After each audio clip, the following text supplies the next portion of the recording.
La tenue d'élections dans une Ukraine en plein conflit constitue déjà une avancée. Quant à savoir si elles aideront le gouvernement à sortir de la crise, c'est une toute autre histoire.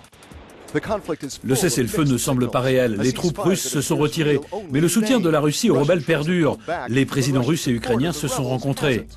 Vladimir Poutine a vu les dirigeants européens et les discussions en vue de la signature avant l'hiver d'un accord sur le gaz laissent espérer que la tension retombe.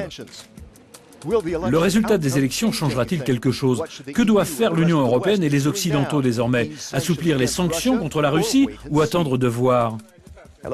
Bonjour, je suis Chris Burns. Bienvenue dans The Network, un débat intense en réseau avec ceux qui font l'actualité. Connecté dans cette édition, depuis Kiev, Dmytro Kuleba, ambassadeur détaché d'Ukraine. Depuis Bruxelles, Hans van Baalen, eurodéputé néerlandais libéral qui s'est rendu en Ukraine dans le cadre de la mission d'observation de ces élections par le Parlement européen. Et à Bruxelles toujours, Daniel Gross, directeur du Centre d'études des politiques européennes, ou CEPS. Première question, et je me tourne tout d'abord vers Monsieur l'ambassadeur. Ces élections remportées par les partis pro-européens poussent-elles le gouvernement à mettre une plus grande pression sur les rebelles? Ou ce scrutin doit-il mener à un geste de paix? Oui, selon moi, l'issue de ce scrutin est un message clair adressé à tous, en Ukraine et hors de l'Ukraine, qui dit que notre pays veut être européen et démocratique et vivre en paix. Mais est-ce que ça veut dire que vous allez vous montrer plus dur envers les rebelles ou allez-vous chercher une solution négociée et devenir plus souple vis-à-vis d'eux? Non, notre politique à l'égard des rebelles va rester la même. Je ne m'attends à aucun changement radical de ce point de vue. Ok Hans, qu'en pensez-vous? Le scrutin justifie-t-il de mettre davantage la pression sur les rebelles? Ces élections montrent que le président Petro Poroshenko bénéficie d'un large soutien, tout comme le Premier ministre Arseniy Yatsenyuk, qu'ils veulent négocier et que les Ukrainiens les approuvent dans leur démarche. Un geste de paix, ce serait que des élections puissent également se tenir dans la partie orientale de l'Ukraine, mais sous surveillance internationale.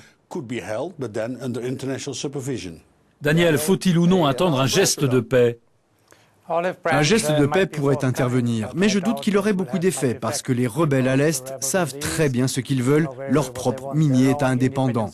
Et ce n'est pas quelque chose qu'un gouvernement ukrainien pourrait concéder. Ok, si on envisage une solution pacifique, Monsieur l'ambassadeur, quel degré d'autonomie supplémentaire devrait-on donner à l'Est de l'Ukraine pour sortir de cette crise?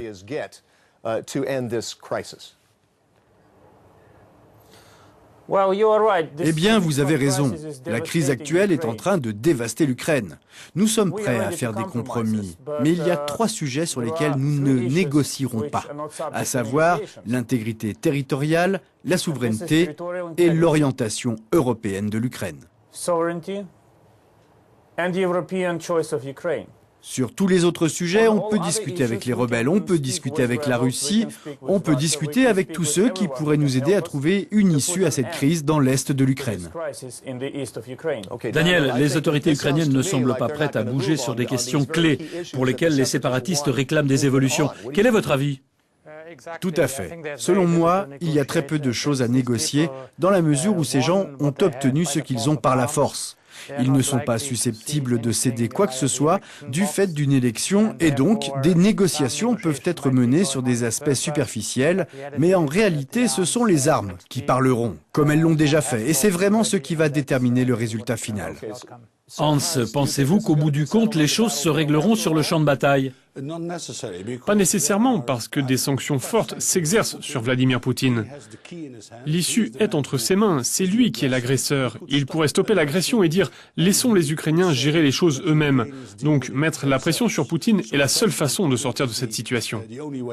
Ok, changeons un peu de sujet. Le gouvernement est-il sous pression après ces élections?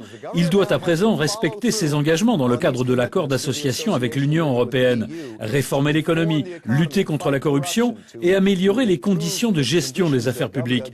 Monsieur l'ambassadeur, êtes-vous inquiet du fait que si vous ne réalisez pas tout ça, l'Union européenne renonce à honorer certains de ses engagements?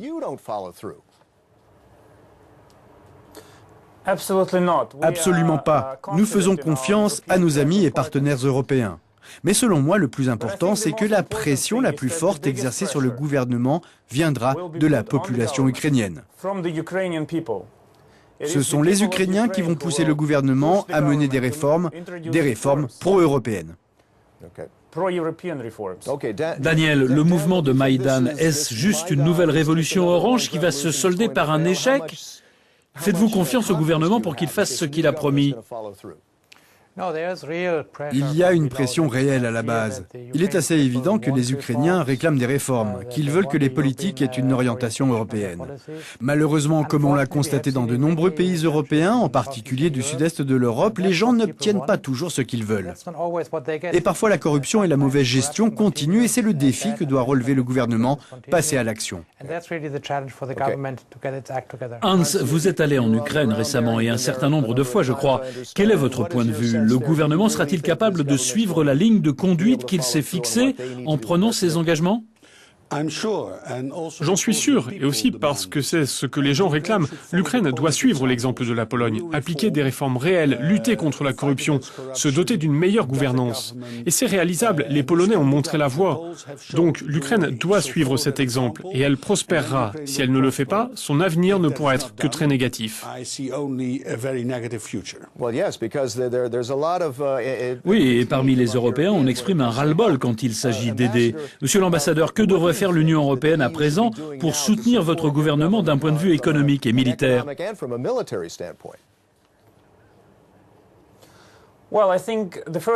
Eh bien, je pense que la première des choses, c'est que l'Union et l'Ukraine se serrent les coudes et soient solidaires dans ce conflit, dans l'attitude à adopter vis-à-vis de la Russie.